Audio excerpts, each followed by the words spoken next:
ಎಲ್ಲ ಮಕ್ಕಳಿಗೂ ಕೂಡ ನಮ್ಮ ಯೂಟ್ಯೂಬ್ ಚಾನಲ್ಗೆ ಸ್ವಾಗತ. ನಿಮಗೆ ನಮ್ಮ ವಿಡಿಯೋಸ್ ಇಷ್ಟ ಆಗ್ತಿದ್ರೆ ಪ್ಲೀಸ್ ನಮ್ಮ ಚಾನಲನ್ನು ಸಬ್ಸ್ಕ್ರೈಬ್ ಮಾಡ್ಕೊಳ್ಳಿ. ಇವತ್ತಿನ ವಿಡಿಯೋ ಕತ್ತೆ ಮತ್ತು ನಾಯಿ. ಇನ್ಯಾಕೆ ತಡ ಮಕ್ಕಳೇ, ಬನ್ನಿ ವಿಡಿಯೋನ ಸ್ಟಾರ್ಟ್ ಮಾಡೋಣ. ಒಂದಾನೊಂದು ಸುಂದರವಾದ ಊರಿತ್ತು. ಆ ಊರಲ್ಲಿ ಅನೇಕ ಜನರು ವಾಸವಾಗಿದ್ದರು. ಅಲ್ಲಿ ಒಂದು ಅಗಸನ ಮನೆ ಕೂಡ ಇತ್ತು.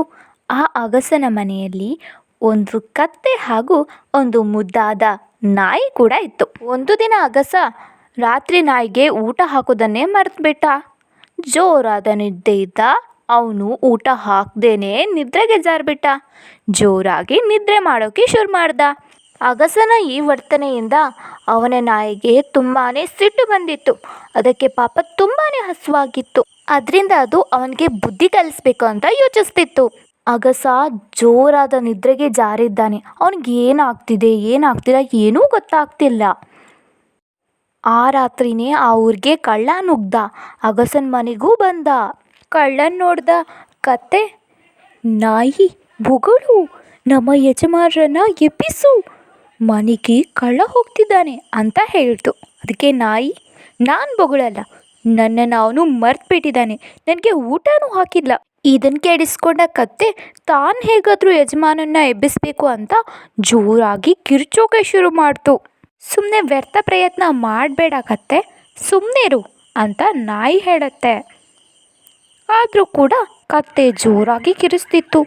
ಈ ಶಬ್ದವನ್ನು ಕೇಳಿಸಿಕೊಂಡ ಕಳ್ಳ ಅಲ್ಲಿಂದ ಓಡ್ ಹೋಗ್ತಾನೆ. ಎಲ್ಲ ಚಿನ್ನಾಭರಣಗಳನ್ನು ದೋಚ್ಕೊಂಡೆ. ಕತ್ತೆ ಕೂಗೋ ಸದನ್ ಕೇಳಿಸ್ಕೊಂಡ ಅಗಸ ಎಚ್ಚರಗೊಳ್ತಾನೆ.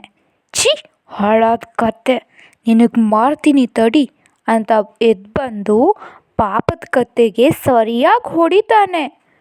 ಅವನಿಗೆ ಆ ಕತ್ತೆ ಯಾಕೆ ಕಿರಿಸ್ತಿದೆ ಅಂತಲೂ ಗೊತ್ತಿಲ್ಲ. ಅವನದನ್ನು ವಿಚಾರ ಮಾಡದೆ ಕತ್ತೆಗೆ ಸರಿಯಾಗಿ ಹೊಡಿತಾನೆ.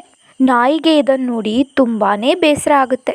ನಾನು ಹೇಳಿದೆ ನಿನಗೆ ಸುಮ್ಮನಿರು ಅಂತ, ನೋಡು ನಿನಗೀಗ ಹೇಗಾಯಿತು ಅಂತ.